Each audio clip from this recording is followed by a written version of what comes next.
விராலிமலை விஜயபாஸ்கர் விஜய் அவர்களோடு கைகோர்த்த கதையை பற்றி இப்போ நம்ம பேச போகிறதில்ல. அது எல்லாருக்குமே தெரிஞ்ச விஷயம்தான். ஆனால் அதிமுகவின் முகமாக கால் நூற்றாண்டுகளாக அறியப்பட்டு மறைந்த முன்னாள் முதலமைச்சர் ஜெயலலிதா அவர்களுடைய செல்ல பிள்ளையாக அமைச்சரவையில் பங்கேற்று சுகாதாரத்துறை அமைச்சராக சிறப்பாக பணியாற்றி, அதே மாதிரி முன்னாள் முதலமைச்சர் OPS அவர்களுடைய அமைச்சரவையிலும் தொடர்ந்து அமைச்சராக பணியாற்றி, அதன் பிறகு எடப்பாடி பழனிசாமி அவர்கள் தலைமையிலான அமைச்சரவையிலும் தொடர்ந்து பங்கேற்று, குறிப்பாக கொரோனா பெருந்தொற்று காலத்தில் மிகச்சிறப்பான பங்களிப்பை சுகாதாரத்துறையில் வழங்கி, ஊழல் குற்றச்சாட்டு உள்ளிட்ட பல்வேறு விமர்சனங்கள் இருந்தாலும் திறம்பட செயலாற்றக்கூடிய ஒரு நல்ல அமைச்சராக பெயர் எடுத்து வந்த விஜயபாஸ்கர் அவர்கள் விஜய் அவர்களுடைய தாவேக்காவில் இணைந்திருப்பது தான் எல்லோருக்குமே ஒரு பெரிய ஷாக்.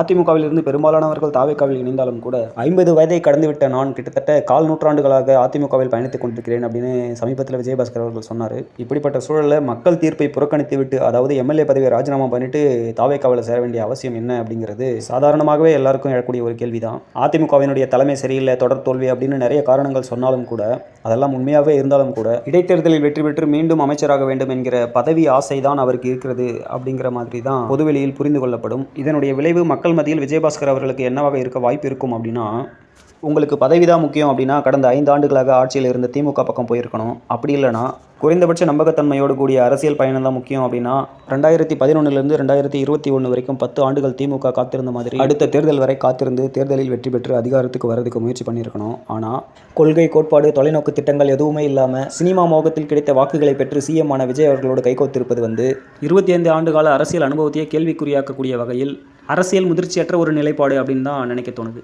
தேங்க்யூ.